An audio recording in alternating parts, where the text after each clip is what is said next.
privacy. And silently, it could build and build until you finally see. Whoa, it's taking over, damn no closure, moving closer. No exposure, I just wanna be a loner. Some can't stay sober, looking over all their shoulders, like moving boulders just to get out of the home. It sucks, I've had enough, I don't wanna feel the stuck under the rug, all my problems that I shove. I got nightmares in my head, I fear that the thoughts build up until I can't hear, that my mind fills up into a creature, and it haunts me somewhere much deeper.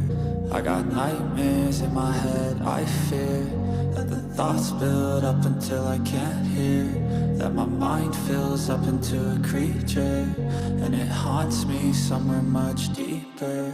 I've been feeling weird, I can't seem to focus good enough. Nothing's really clear, sometimes it could be a little tough. I just need to feel like the end's in sight for me, but let's be really real, anxiety can foggy all this stuff. I've been feeling weird, I can't seem to focus good enough. Nothing's really clear, sometimes it could be a little tough. I just need to feel like the end's in sight for me, but let's be really real, anxiety can foggy all this stuff. It sucks when you finally feel like giving up. Oh God, no luck, everything feels like you're sticky stuck. I'm lost, handcuffed to the bed where I sleep, don't give a fuck. Can't stop, unplug, feeling overwhelmed, I think I've had enough. Gotta find a way to get some energy, gotta find someone who's a good friend of me. I need purpose to make it all worth it, I'm still searching and I'm still learning. I want a life that's filled with memories.